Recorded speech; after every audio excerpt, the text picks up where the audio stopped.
Polisi masih periksa saksi dan barang bukti dari insiden pembakaran rumah lurah di Lampung Tengah.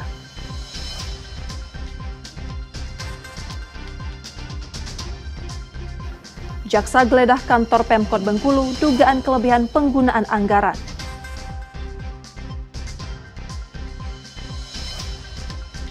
Badan penyelenggara haji akan ambil alih penyelenggaraan haji tahun 2026.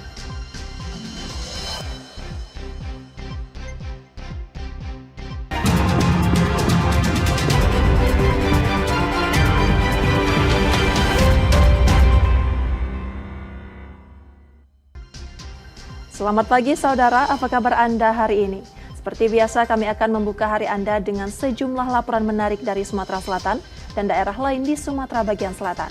Selain berita utama tadi, masih ada informasi-informasi menarik lainnya yang akan kami sampaikan.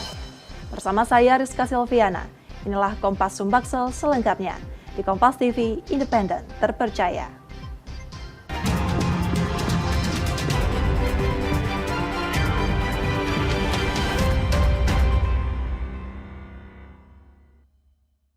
Kita awali informasi pertama saudara, sebuah video viral di media sosial memperlihatkan aksi perundungan terhadap seorang siswa SMP di Palembang, Sumatera Selatan.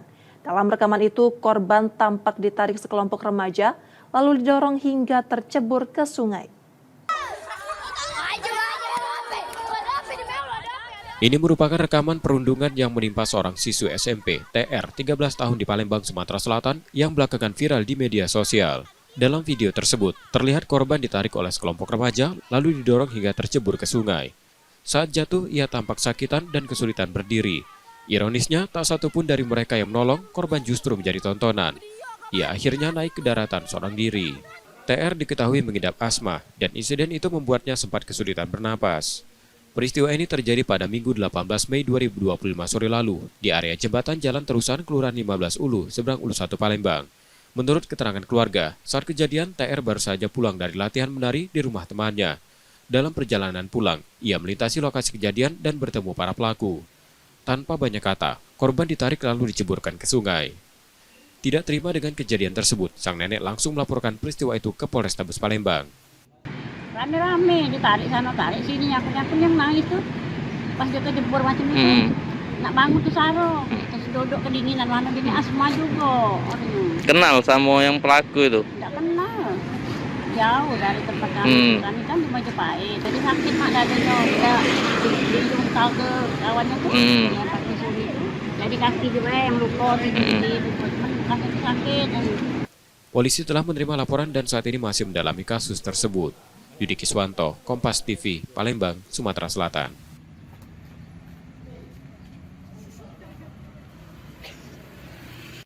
Sementara itu, aksi pencurian burung peliharaan warga di Palembang, Sumatera Selatan ramai diperbincangkan di media sosial. Dalam rekaman yang beredar, pelaku membawa kursi sendiri untuk menggapai kandang burung yang tergantung di teras rumah. Rekaman kamera pengawas ini memperlihatkan aksi pencurian burung peliharaan milik warga di kawasan Lebak Murni, Kecamatan Sako, Palembang. Dalam video, pelaku tampak membawa kursi sendiri untuk mengambil kandang berisi burung yang tergantung di teras rumah. Namun karena posisinya mudah dijangkau, kursi itu akhirnya ditinggalkan. Pelaku membawa kabur 2 ekor burung beserta kandangnya. Pemilik burung, Adam, mengungkapkan pencurian terjadi pada Jumat 16 Mei 2025 dini hari pekan lalu. 2 burung yang diambil berjenis murai dan kacer. Adam sempat mendengar suara benda jatuh di luar rumah, namun ia baru menyadari burung peliharaannya hilang setelah diberitahu warga sekitar. Kalau di CCTV 2 orang nih. Itu kalau dia pelakunya bawa kursi naik itu kan? Ya, memang ini sudah persiapan bawa kursi. Oh, untuk pelakunya ya? Berapa ini yang diambil Kak, burung kicau ya? 2 ekor. 2 burung apa aja burung kicau Kak? Murai batu sama kacer. Meski belum dilaporkan ke polisi, rekaman kejadian sengaja disebarkan di media sosial. Harapannya aksi ini bisa memberi efek jera bagi pelaku. Reski Oktora, Muklas Diferensial, Kompas TV, Palembang, Sumatera Selatan. Aksi seorang pria terekam kamera CCTV saat mencuri kotak amal yang berisi uang senilai 5 juta rupiah. Bermodal gamis, pelaku menyamar jadi jemaah masjid.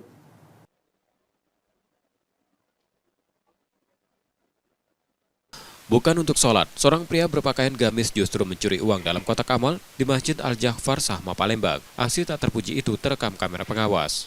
Dengan tenang, pelaku membongkar kotak amal menggunakan sebatang besi pada Selasa 13 Mei 2025 dini hari. Kejadian ini berlangsung di Jalan Mataram Ujung, Kecamatan Kertapati, Palembang. Tak tanggung-tanggung 2 kotak amal dibobol. Total uang yang dicuri mencapai 5 juta rupiah. Usai menjalankan aksinya, pelaku kabur meninggalkan masjid. Namun pelariannya tak berlangsung lama. Unit Reskrim Polsek Kertapati meringkus pelaku di rumahnya seminggu setelah kejadian. Polsek Kertapati menjelaskan pelaku masuk dengan cara merusak pintu masjid menggunakan besi saat situasi sedang sepi. Ia juga mengaku telah memantau kondisi masjid selama 7 hari sebelum mencuri. Jadi ini pelaku pencurian kotak amal di masjid. Jadi modusnya dia pura-pura ibadah menggunakan pakaian gamis. Itu datang kurang lebih pukul 1. Jadi waktu jamaah kosong, masjid kosong, yang pertama dirusak pintu masjid dulu, masuk, itu dia baru merusak kotak amal ya. Jadi kotak amal itu ada 2 yang diambil tersangka ini. Yang pertama kotak amal yang besar, kemudian kotak amal yang kecil. Isi uangnya berapa, Bang? Kerugian kurang lebih 5 juta rupiah. Untuk uang itu disimpan sama tersangka di sekitar rawa-rawa. Uang hasil curian digunakan pelaku untuk memenuhi kebutuhan sehari-hari. Duitnya untuk apa? Jajan bukan sehari-hari. 5 juta tuh kau habis ini kan? Jajan apa 5 juta? Hah? Beli apa be? Beli apa be 5 juta kau habis? Beli makan. 5 juta kau habisi dalam berapa hari? Seminggu. Kini pria tersebut harus mempertanggungjawabkan perbuatannya. Ia pun terancam hukuman maksimal 7 tahun penjara. Yudi Kiswanto, Kompas TV, Palembang, Sumatera Selatan.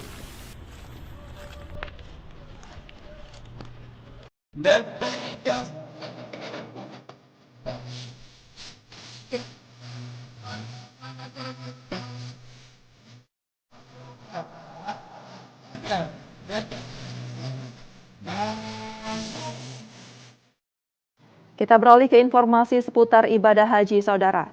Kabar duka datang dari Tanah Suci. Seorang jemaah haji asal Oku Timur yang tergabung dalam kloter 1 embarkasi Palembang dikabarkan meninggal dunia di Mekah.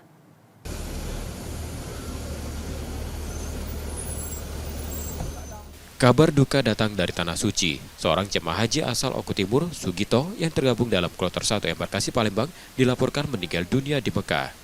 Almarhum sempat mendapatkan perawatan di Klinik Kesehatan Haji Indonesia Mekah sebelum akhirnya wafat pada 17 Mei 2025. Jenazah Sugito telah dimakamkan di pemakaman Sarayah, Mekah. Dan hingga saat ini ada jemaah yang meninggal dunia di Tanah Suci itu berjumlah 3 orang, 2 dari Provinsi Kepulauan Bangka Belitung, yaitu Pak Tarmizi dan Pak Bakti Junaidi di kloter 8 dan kloter 6, kemudian satu lagi Pak Sugito dari kloter 1 asal Oku Timur. Pak Sugito itu meninggalnya pada tanggal 17 Mei yang lalu ya, pada tanggal 17 Mei yang lalu, dan beliau meninggal karena sakit gitu ya, sempat dirawat di KKH Mekah, namun kemudian akhirnya meninggal dunia dan sekarang sudah dimakamkan di pemakaman Saraya di Mekah. Nah, untuk jemaah haji yang meninggal seperti yang pernah saya sampaikan, mereka akan mendapatkan haknya. Yang pertama itu badal haji. Jadi jemaah haji yang meninggal sebelum pelaksanaan Arafah, Musdalifah dan Mina, mereka akan mendapatkan hak untuk dibadal hajikan. Dengan meninggalnya Sugito, total sudah 3 jemaah haji embarkasi Palembang yang wafat di Tanah Suci. Hingga saat ini, sebanyak 14 kloter dengan total 5.167 jemaah telah diberangkatkan dari embarkasi Palembang. Muhammad Reza Pahlevi, Kompas TV, Palembang, Sumatera Selatan.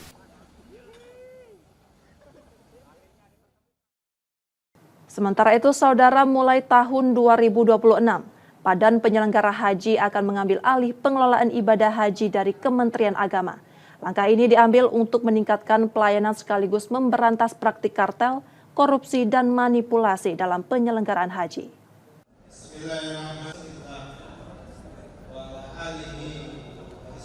Badan Penyelenggara Haji adalah lembaga pemerintah non-kementerian yang berada di bawah dan bertanggung jawab langsung pada Presiden. Lembaga ini dibentuk untuk menjalankan penyelenggaraan ibadah haji, menggantikan peran Kementerian Agama. Pembentukan BP Haji didorong keinginan Presiden Prabowo Subianto untuk meningkatkan kualitas pelayanan haji. Saat ini, revisi Undang-Undang Nomor 8 Tahun 2019 tentang penyelenggaraan ibadah haji dan umrah sedang dalam proses dan diperkirakan rampung pada Juni atau Juli mendatang. Jika berhasil, pengelolaan ibadah haji sepenuhnya akan dialihkan ke BP Haji dan tidak lagi berada di bawah Kementerian Agama. Nah, tentu tantangannya banyak, karena kan haji ini pelik ya, banyak hal yang harus diperbaiki. Dan yang memang jadi atensi Pak Prabowo itu adalah praktek kartel, praktek korupsi, dan manipulasi di ibadah haji. Itu yang harus kemudian disampaikan oleh Presiden, harus segera diminimalisir oleh Badan Haji. Itulah sebabnya kami kemudian merekrut banyak pengawasan dari teman-teman KPK. Ada 7 penyidik KPK yang sekarang di Badan Haji, yang kemudian mereka, saya dan Gus Irfan minta untuk fokus pada upaya mendorong haji yang transparan, haji yang tidak manipulatif. Jadi kami saat ini melakukan dukungan. Jadi Perpres dari Presiden itu kami melakukan tugas-tugas dukungan, artinya mendukung tugas-tugas Kementerian Agama. Dan Kementerian Agama selalu minta pertimbangan dengan kami karena ini kan masa peralihan, masa transisi. Kemudian kedua, pengawasan itu untuk bahan evaluasi. Setelah undang-undang selesai, Kementerian Agama akan dibagi menjadi 2, yakni Kementerian Agama dan Kementerian Haji. Meski ini menjadi tahun terakhir Kementerian Agama mengurusi penyelenggaraan haji, Kemenak Sumatera Selatan tetap berkomitmen memberikan pelayanan terbaik. Untuk menyelenggarakan ibadah haji ini sebaik mungkin ya, membuat jamaah haji tersenyum, membuat jamaah haji puas, dan memberikan pelayanan terbaik untuk jamaah haji. Jadi bagi kita Kementerian Agama ya tidak memikirkan apakah tahun depan akan pindah atau tidak. Yang penting yang saat ini sedang dilaksanakan oleh Kementerian Agama bekerjasama dengan BP Haji dan juga kementerian terkait dan juga pemerintah provinsi, stakeholder terkait, akan kita laksanakan dengan semaksimal mungkin sesuai dengan yang diamanahkan kepada Kementerian Agama. Hingga tahun ini, penyelenggaraan ibadah haji masih dilakukan Kementerian Agama dengan dukungan dan kerjasama dari BP Haji sebagai bagian dari proses transisi menuju sistem baru. Muhammad Reza Pahlevi, Kompas TV, Palembang, Sumatera Selatan. Wakil Ketua Badan Penyelenggara Haji melepas keberangkatan kloter 14 embarkasi Palembang. Para jemaah diminta tidak memaksakan diri saat beribadah di Tanah Suci.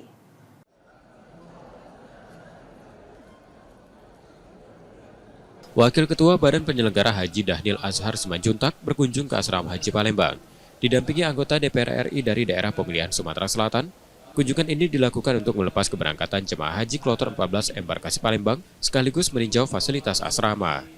Dalam kunjungannya, Dahnil juga memberikan imbauan pada para jemaah untuk menjaga kondisi fisik dan mental selama berada di Tanah Suci. Saat ini suhu di Mekah dan Madinah terpantau sangat panas, berkisar antara 42 hingga 50 derajat Celcius.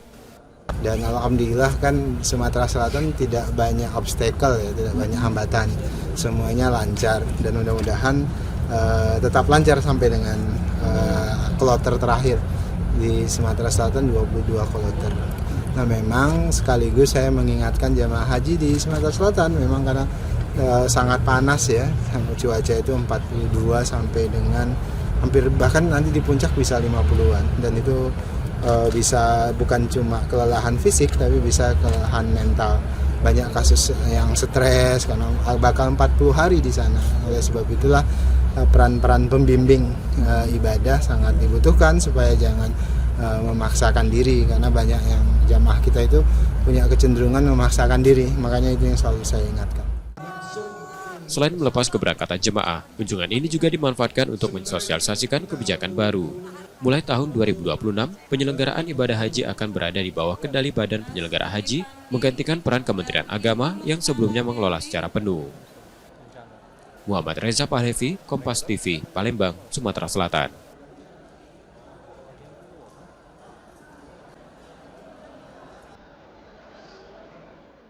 لبيك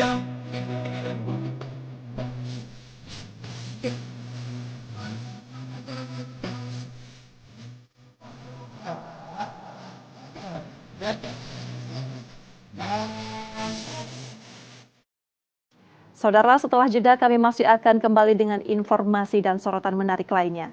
Tetaplah di Kompas Sumbaksel.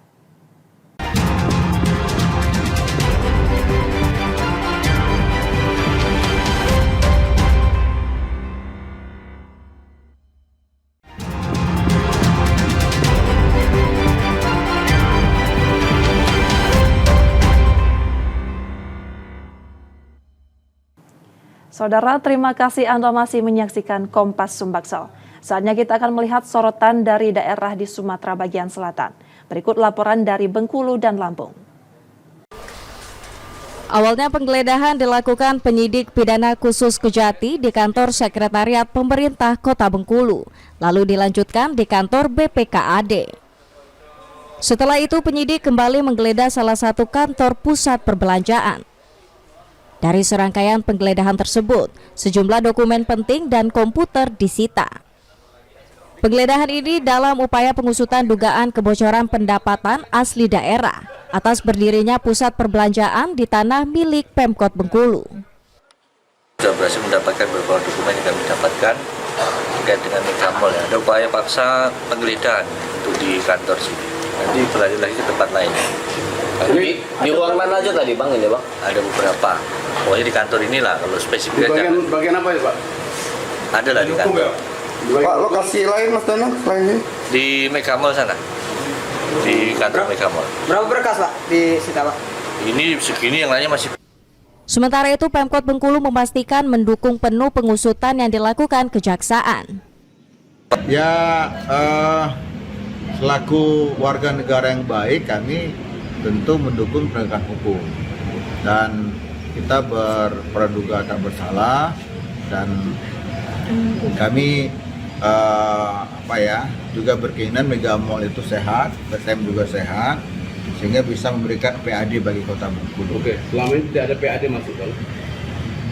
Belum ada. Jadi sekian 10 tahun berdiri. Sejauh ini 30 orang saksi sudah dimintai keterangannya oleh penyidik dalam dugaan kasus korupsi tersebut. Bayazir Al-Raihan, Kompas TV Bengkulu. Terdakwa PU tiba di Pengadilan Negeri Bengkulu dengan pengawalan ketat polisi. Sidang perdana pembunuhan 2 bocah oleh remaja 17 tahun beberapa waktu lalu berlangsung tertutup. Pihak keluarga korban hanya bisa menyaksikan dari kejauhan karena area ruang sidang dijaga kepolisian bersenjata lengkap. Terdakwa PU didakwa dengan pasal primer 340 KUHP tentang pembunuhan berencana, subsidiar pasal 338 KUHP, dan pasal perlindungan anak dengan ancaman maksimal 20 tahun penjara. Ya, kalau dari ancaman pidana maksimal tentu pasal 340 ya. Cuman karena anak ini adalah pelaku ini adalah anak, sehingga berlaku undang-undang peradilan anak, perlindungan anak di sana. Dan sistem peradilan anak juga berlaku di situ. Sehingga dari ancaman terberat terhadap anak itu setengah dari pidana dewasa. Jadi tidak berlaku undang-undang yang berlaku untuk anak dewasa. Atas dakwaan jaksa penuntut umum, penasihat hukum terdakwa menyatakan tidak mengajukan eksepsi. Hari ini untuk eksepsi tadi ditanyakan, kami tidak akan melakukan upaya eksepsi. Silakan itu Jumat depan itu keterangan saksi yang dihadirkan. Ada saksi meringankan? Untuk saksi meringankan sepertinya belum tahu dan juga belum koordinasi dengan orang tua atau pelaku. Sidang akan dilanjutkan Jumat lusa dengan agenda pembuktian dan keterangan saksi. Bayazir Al-Raihan, Kompas TV Bengkulu.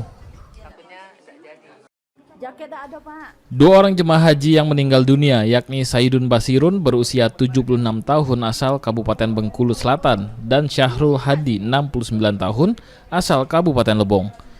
Keduanya sempat menjalani perawatan di Rumah Sakit King Salman karena kondisi kesehatan yang terus menurun. Saat itu Saidun mengeluhkan hilang nafsu makan dan kondisi badan lemah. Lalu oleh petugas ia dibawa ke rumah sakit. Sempat dirawat selama 3 hari, namun ia tak dapat bertahan dan meninggal dunia. Sedangkan Syahrul Hadi mengeluhkan sesak nafas. Setelah mendapat perawatan dan diberi obat, ia diperbolehkan kembali ke penginapan. Namun kondisi semakin memburuk hingga dilaporkan meninggal dunia di penginapan. Keduanya diketahui memiliki riwayat penyakit, namun dalam kondisi sehat saat diberangkatkan ke Tanah Suci. Pada hari pertama dirawat di ruang perawatan biasa, dan 3 hari selanjutnya beliau karena semakin menurun dirawat di ICU. Sertifikat kematiannya septic shock dikarenakan oleh Sheffer septic dan disebabkan oleh urinary tract infection, yaitu penurunan tekanan darah akibat infeksi bakteri dan kuman yang menyebar ke seluruh tubuh. Almarhum akan disolatkan di Masjid Nabawi dan dimakamkan di pemakaman Baki, Kota Madinah. Bayazir Al-Raihan, Kompas TV Bengkulu. Diakui pedagang, sudah sepekan harga cabai di Pasar Minggu Kota Bengkulu turun. Seperti cabai merah yang sebelumnya menyentuh harga Rp50.000, kini dijual Rp40.000 per kilogram. Cabai rawit merah dan rawit hijau juga turun drastis, dari Rp70.000 per kilogram jadi Rp40.000. Kondisi ini diakui pedagang dikarenakan banyaknya pasokan dari petani lokal sehingga harga bisa kembali stabil. Barang yang menurun drastis itu dia bang, dari cabai merah, cabai rawit, cabai setan itu dibilang menurunlah drastis. Berapa bang turunnya? Dari berapa ke berapa bang? Dari harga cabai merah bertahan dari harga biasanya sekilonya 60, kini udah sekilonya 40 ya bang. Oh, ya. Cabai rawit merah bang? Kalau cabai rawit dari harganya 55, kini lah 40 sekilo. Berbeda dengan cabai, harga daging ayam potong justru naik tinggi jadi Rp35.000 per kilogram setelah sebelumnya dijual berkisar Rp20.000 per kilogram. Berkurangnya pasokan dari peternak membuat harga daging ayam melambung tinggi. Hari ini udah 35. Udah berapa lama naik ini? Naik udah seminggu, cuma yang harga 35 hari ini sama kemarin.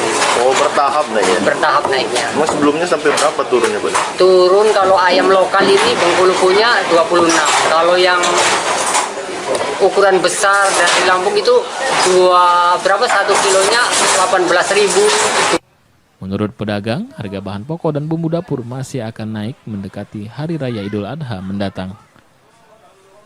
Bayazir Al-Raihan, Kompas TV Bengkulu. Yang disegel terus kemudian menimbulkan aksi.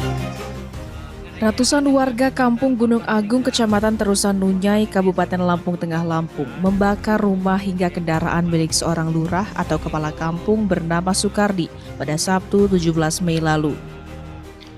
Kericuhan massa ini dipicu karena aksi penikaman hingga menewaskan korban Supriyadi, warga desa setempat, oleh seorang pelaku berinisial S yang merupakan kerabat dekat dari oknum lurah tersebut.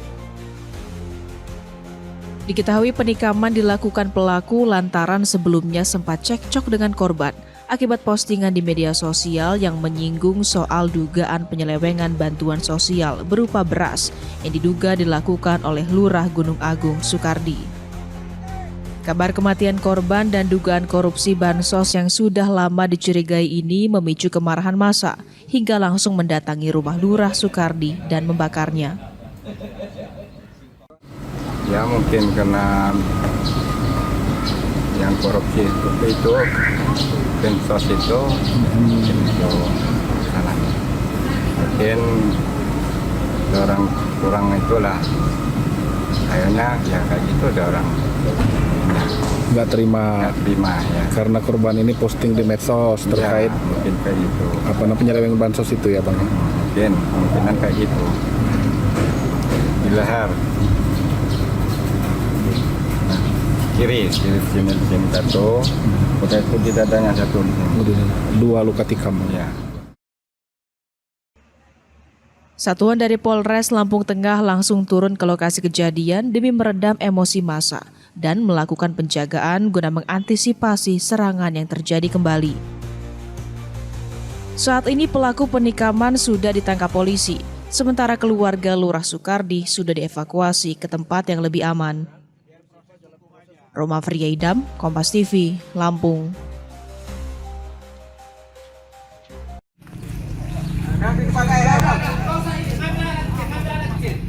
Pasca rumah milik Sukardi, seorang lurah atau kepala kampung Gunung Agung, Kecamatan Terusan Nunyai, Kabupaten Lampung Tengah, Lampung dibakar warga, polisi kini masih melakukan penyelidikan dan penjagaan di lokasi kejadian.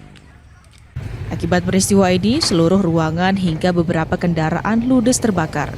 Sementara penghuni rumah sudah dievakuasi polisi ke tempat yang aman.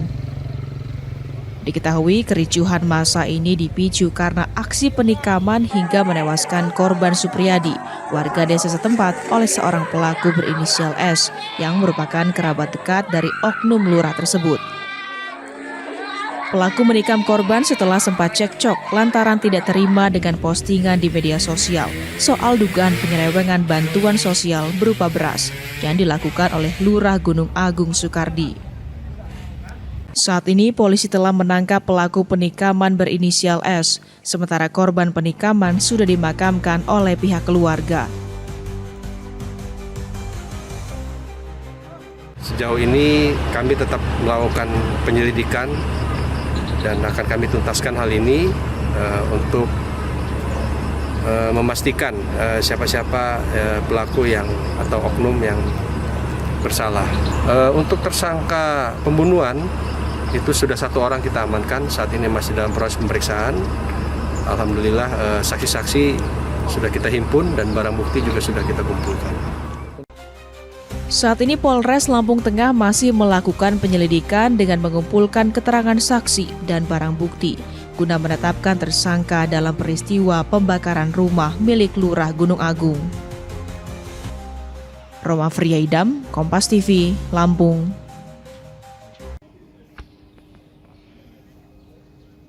Dari hasil otopsi yang dilakukan di Rumah Sakit Bayangkara Polda Lampung, polisi mengungkap kedua jasad 2 bocah kakak beradik yang ditemukan tewas di Desa Batu Raja, Kabupaten Pesisir Barat, diduga korban pembunuhan.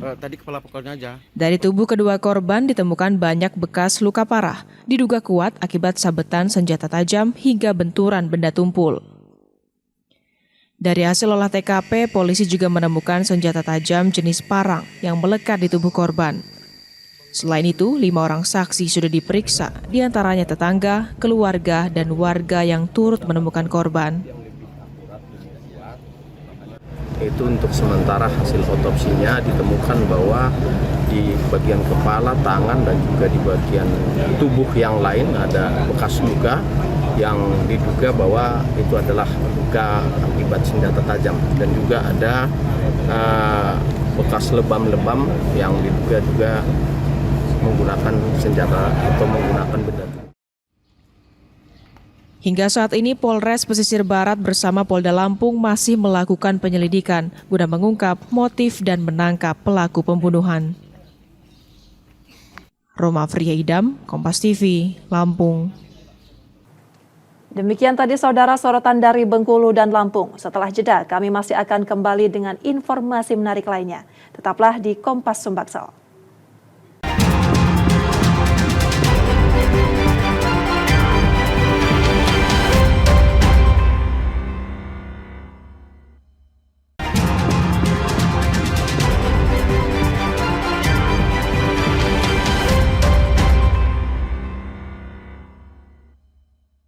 Rizka Silviana masih menemani Anda di Kompas Sumbaksel. Saudara, ribuan pengemudi ojek online di Palembang menggelar aksi di depan gedung DPRD Sumatera Selatan. Aksi ini merupakan bagian dari gerakan nasional ojek online yang serentak digelar di sejumlah kota besar di Indonesia.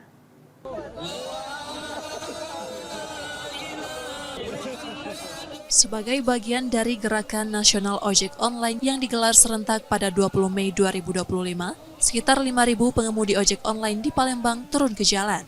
Mereka menggelar aksi di depan gedung DPRD Sumatera Selatan sebagai bentuk protes terhadap kebijakan aplikator yang dianggap merugikan mitra pengemudi. Dalam aksi ini, para driver yang tergabung dalam Asosiasi Driver Online Sumsel menyuarakan 4 tuntutan utama, mulai dari permintaan penerbitan undang-undang yang mengatur legalitas ojek online hingga pengaturan batas maksimal potongan aplikator sebesar 10%. Terus berjuang, kita upayakan aksi-aksi damai, tapi kita minta kepada pemerintah tolong dengarkan sekali. Ini kita aksi nasional, ini juga akan kita tetapkan lagi aksi nasional berikutnya jika itu tidak. Sebagai bentuk solidaritas, seluruh peserta aksi sepakat untuk mematikan aplikasi alias Offbeat selama 24 jam penuh. Ya, Offbeat masal kami hari. Tidak, kami hari ini Offbeat seharian full. Demi kebersamaan kami, nggak rugi. Melalui aksi ini, para pengemudi berharap aspirasi mereka bisa diteruskan DPRD Sumsel ke tingkat pusat, agar keluhan mereka mendapat perhatian dan ditindaklanjuti. Nur Muhammad, Kompas TV, Palembang, Sumatera Selatan. Jika setiap rumah tangga di Palembang tak lagi membuang sampah sembarangan, tapi justru menabungnya, inilah yang ingin dibangun pemerintah kota lewat program 1 Kelurahan 1 Bank Sampah yang diluncurkan tahun ini. Pemkot menargetkan terbentuknya 107 bank sampah sebagai langkah mengelola sampah lebih bijak dan berkelanjutan. Bapak Ibu hadirin sekalian, ada cerita dikit Bu. Menghadapi persoalan sampah yang terus meningkat, pemerintah Kota Palembang meluncurkan program 1 Kelurahan 1 Bank Sampah sebagai langkah mengatasi masalah lingkungan. Dengan jumlah penduduk mencapai 1,8 juta jiwa, volume sampah di Palembang kini menyentuh 1.240 ton per hari. Program ini bertujuan mengurangi sampah langsung dari sumbernya. Warga didorong untuk memilah dan memanfaatkan sampah melalui bank sampah yang akan dibentuk di seluruh kelurahan. Sebagai bagian dari program Palembang Belaga, inisiatif ini diharapkan mampu menekan jumlah timbulan sampah di masyarakat. Hingga kini telah berdiri 82 bank sampah. Pemerintah menargetkan seluruh 170 kelurahan memiliki bank sampah sendiri paling lambat Februari 2026. Dan pada hari ini juga kami tegaskan, saya ingin punya cita-cita untuk menerapkan perda, khususnya perda buang sampah basingnya tadi. Ini akan saya instruksikan Kasatpol PP nanti memantau warga yang membuang sampah basingnya. Satu, kita berikan edukasi, kalaupun masih kita kasih limit waktu, nanti kita terapkan baik berupa denda dan lain sebagainya itu sebagai efek jerah. Sembari kita akan sebar beberapa CCTV, kita pantau di beberapa titik sungai, pasti ketahuan ini warga yang buang sampah sembarangan. Selain itu, upaya pengawasan juga diperketat. Pemerintah berencana menerapkan peraturan daerah tentang larangan membuang sampah sembarangan dengan dukungan patroli Satpol PP dan pemasangan CCTV di sejumlah titik. Bank sampah adalah bagian unit terkecil di level kelurahan yang akan membantu proses itu. Ketika masyarakat sadar memilahkan sampahnya, mana yang basah, mana yang kering. Kemana mereka bawa sampahnya? Sampah itu tentu akan dibawa ke bank sampah terdekat tadi yang kita ciptakan untuk mendapatkan nilai ekonomisnya. Hari ini program itu diluncur, mudah-mudahan di 1 tahun pertama 1 kelurahan 1 bank sampah akan terpenuhi. Hari ini kita tambah 37 bank sampah. Mudah-mudahan nanti sebelum Februari 2026 107 bank sampah di satu kelurahan 1 bank sampah sudah terbentuk. Langkah ini diharapkan mendorong budaya bersih dan bertanggung jawab kolektif dalam menjaga lingkungan kota. Nur Muhammad, Kompas TV, Palembang, Sumatera Selatan. Kita beralih ke informasi olahraga, saudara. Manajemen Sriwijaya FC memastikan proses seleksi pemain untuk tim elit Pro Akademi U20 akan ketat. Setiap calon pemain dituntut tidak hanya tangguh di lapangan, tetapi juga memiliki sikap dan mental yang kuat di luar.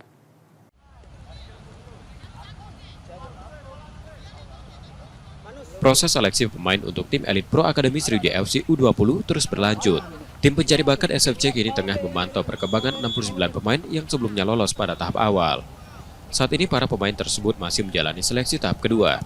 Manajemen Sriwijaya FC dijadwalkan akan kembali melakukan pencoretan pekan ini, sekaligus mengumumkan nama-nama yang dinyatakan lolos ke tahap selanjutnya. Menurut tim pencari bakat, calon pemain EPA Sriwijaya FC U20 tak hanya dituntut memiliki kemampuan teknis, tetapi juga harus menunjukkan karakter kuat baik di dalam maupun di luar lapangan. Dengan perkembangan zaman, kami nilai karakter sudah berkurang. Paling tidak mereka tahu apa yang dibutuhkan sekarang di sepak bola modern. Tidak hanya menyerang, tidak hanya bertahan, tapi paling penting adalah menyerang, bertahan, dan transisi. Itu yang harus menjadi modal seorang pemain. Apalagi mereka nanti akan menuju pemain profesional. Sejumlah nama dinilai layak memperkuat skuad EPA Sriwijaya FC U20. Namun keputusan akhir tetap akan diambil setelah seluruh proses seleksi tahap kedua rampung. Nur Muhammad, Kompas TV, Palembang, Sumatera Selatan. FSFC udah belum? Kita percaya. Oke, lanjut. Saudara, kami jeda sejenak, setelah itu kami masih akan kembali. Tetaplah di Kompas Sumbaksel.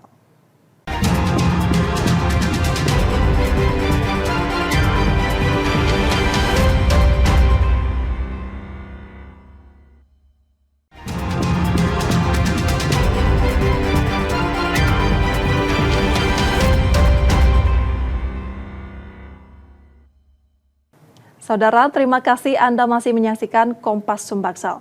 Jika Anda tidak sempat menyaksikan sorotan utama kami, berikut kilasan laporan utama Kompas Sumbaksel hari ini.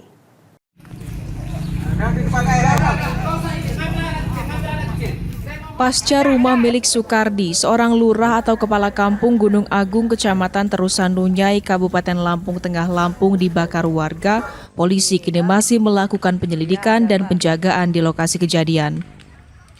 Akibat peristiwa ini, seluruh ruangan hingga beberapa kendaraan ludes terbakar. Sementara penghuni rumah sudah dievakuasi polisi ke tempat yang aman. Diketahui kericuhan massa ini dipicu karena aksi penikaman hingga menewaskan korban Supriyadi, warga desa setempat, oleh seorang pelaku berinisial S yang merupakan kerabat dekat dari oknum lurah tersebut. Pelaku menikam korban setelah sempat cekcok lantaran tidak terima dengan postingan di media sosial soal dugaan penyelewengan bantuan sosial berupa beras yang dilakukan oleh Lurah Gunung Agung Sukardi. Saat ini polisi telah menangkap pelaku penikaman berinisial S, sementara korban penikaman sudah dimakamkan oleh pihak keluarga. Sejauh ini kami tetap melakukan penyelidikan dan akan kami tuntaskan hal ini untuk memastikan siapa-siapa pelaku yang atau oknum yang bersalah. Untuk tersangka pembunuhan itu sudah 1 orang kita amankan, saat ini masih dalam proses pemeriksaan. Alhamdulillah saksi-saksi sudah kita himpun dan barang bukti juga sudah kita kumpulkan. Saat ini Polres Lampung Tengah masih melakukan penyelidikan dengan mengumpulkan keterangan saksi dan barang bukti guna menetapkan tersangka dalam peristiwa pembakaran rumah milik Lurah Gunung Agung. Roma Friyaidam, Kompas TV, Lampung. Awalnya penggeledahan dilakukan penyidik pidana khusus Kejati di kantor Sekretariat Pemerintah Kota Bengkulu, lalu dilanjutkan di kantor BPKAD. Setelah itu penyidik kembali menggeledah salah satu kantor pusat perbelanjaan. Dari serangkaian penggeledahan tersebut, sejumlah dokumen penting dan komputer disita. Penggeledahan ini dalam upaya pengusutan dugaan kebocoran pendapatan asli daerah atas berdirinya pusat perbelanjaan di tanah milik Pemkot Bengkulu. Sudah berhasil mendapatkan beberapa dokumen yang kami dapatkan terkait dengan Megamall. Ada upaya paksa penggeledahan untuk di kantor sini. Nanti berlanjut lagi ke tempat lain. Di ruang mana aja tadi Bang ini Bang? Ada beberapa. Pokoknya di kantor inilah kalau spesifik aja. Bagian apa ya Pak? Ada lah di kantor. Pak, lokasi lain Mas Danang selain ini? Di Megamall sana. Di kantor Megamall. Berapa berkas Pak di sita Pak? Ini segini, yang lainnya masih. Sementara itu Pemkot Bengkulu memastikan mendukung penuh pengusutan yang dilakukan kejaksaan. Ya, selaku warga negara yang baik, kami tentu mendukung penegakan hukum dan kita berpraduga tak bersalah, dan kami juga berkeinginan Megamall itu sehat, PTM juga sehat, sehingga bisa memberikan PAD bagi Kota Bengkulu. Oke, selama ini tidak ada PAD masuk kan? Belum ada. Jadi sekian 10 tahun berdiri. Sejauh ini 30 orang saksi sudah dimintai keterangannya oleh penyidik dalam dugaan kasus korupsi tersebut. Bayazir Al-Raihan, Kompas TV Bengkulu.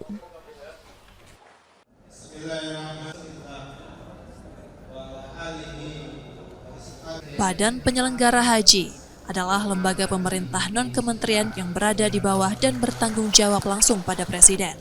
Lembaga ini dibentuk untuk menjalankan penyelenggaraan ibadah haji, menggantikan peran Kementerian Agama.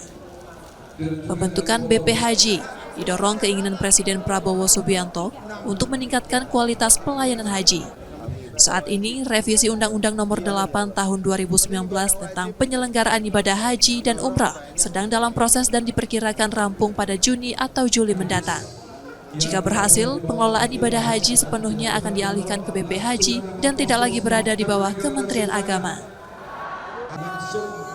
Nah, tentu tantangannya banyak, karena kan haji ini pelik ya, banyak hal yang harus diperbaiki. Dan yang memang jadi atensi Pak Prabowo itu adalah praktek kartel, praktek korupsi dan manipulasi di ibadah haji. Itu yang harus kemudian disampaikan oleh Presiden, harus segera diminimalisir oleh Badan Haji. Itulah sebabnya kami kemudian merekrut banyak pengawasan dari teman-teman KPK. Ada 7 penyidik KPK yang sekarang di Badan Haji, yang kemudian mereka, saya dan Gus Irfan minta untuk fokus pada upaya mendorong haji yang transparan, haji yang tidak manipulatif. Jadi kami saat ini melakukan dukungan. Jadi Perpres dari Presiden itu kami melakukan tugas-tugas dukungan, artinya mendukung tugas-tugas Kementerian Agama. Dan Kementerian Agama selalu minta pertimbangan dengan kami karena ini kan masa peralihan, masa transisi. Kemudian kedua, pengawasan itu untuk bahan evaluasi. Setelah undang-undang selesai, Kementerian Agama akan dibagi menjadi 2, yakni Kementerian Agama dan Kementerian Haji. Meski ini menjadi tahun terakhir Kementerian Agama mengurusi penyelenggaraan haji, Kemenak Sumatera Selatan tetap berkomitmen memberikan pelayanan terbaik. Untuk menyelenggarakan ibadah haji ini sebaik mungkin ya, membuat jamaah haji tersenyum, membuat jamaah haji puas dan memberikan pelayanan terbaik untuk jamaah haji. Jadi bagi kita Kementerian Agama ya tidak memikirkan apakah tahun depan akan pindah atau tidak. Yang penting yang saat ini sedang dilaksanakan oleh Kementerian Agama bekerja sama dengan BP Haji dan juga kementerian terkait dan juga pemerintah provinsi stakeholder terkait akan kita laksanakan dengan semaksimal mungkin sesuai dengan yang diamanahkan kepada Kementerian Agama. Hingga tahun ini, penyelenggaraan ibadah haji masih dilakukan Kementerian Agama dengan dukungan dan kerjasama dari BP Haji sebagai bagian dari proses transisi menuju sistem baru. Muhammad Reza Pahlevi, Kompas TV, Palembang, Sumatera Selatan. Informasi tadi saudara menjadi akhir dari Kompas Sumbaksel hari ini. Tetap saksikan konten lokal di Kompas TV setiap hari, mulai pukul 4.30 hingga 7 pagi. Kembali kami mengingatkan bagi Anda yang ingin berbagi informasi atau kritik dan saran, dapat mengakses media sosial kami di @KompasTV_Palembang. Akhirnya saya Rizka Silviana pamit, tetaplah menyaksikan Kompas TV, independen terpercaya. Terima kasih sudah menonton dan sampai jumpa.